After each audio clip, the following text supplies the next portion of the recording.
শাহানাজ কিচেনে আপনাদের স্বাগত জানাই।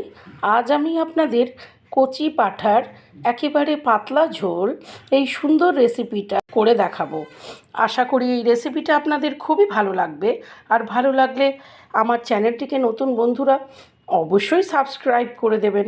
আর সমস্ত বন্ধুরা লাইক, কমেন্ট, শেয়ার, সাপোর্ট করে অবশ্যই আমার পাশে থাকবেন। কচি পাঁঠা 2 টেবিল স্পুন সর্ষের তেল ভালো করে গরম করে নিয়ে ফোড়নের জন্য 3টে তেজপাতা হাফ করে দিয়ে দিলাম, আর কিছুটা আস্ত গরম মশলা দিয়ে দিলাম। ফোড়ন ভাজা ভাজা হয়ে সুগন্ধ বার হলে 700 গ্রাম একেবারে কচি পাঁঠা দিয়ে দিলাম। লো টু মিডিয়াম ফ্লেমে 2 থেকে আড়াই মিনিট ফোড়ন তেল সহ মটনটা কষিয়ে নিচ্ছি।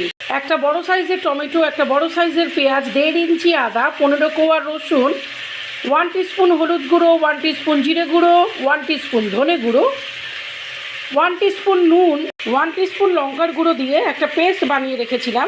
এবার সেই পেস্টটা মটনের মধ্যে দিয়ে দিচ্ছি।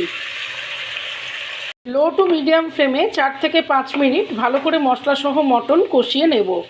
টেস্টে ব্যালেন্স আনার জন্য 1 টিস্পুন চিনি দিয়ে দিলাম। মশলা পেস্টের গরম করে রাখা কিছুটা জল দিয়ে দিলাম। 2 থেকে আড়াই মিনিট একদম লো ফ্লেমে ভালো করে কষিয়ে নিচ্ছি। গরম করে রাখা বাকি জলটাও দিয়ে দিলাম। লো টু মিডিয়াম ফ্লেমে 3টে সিটি দিয়ে নেব।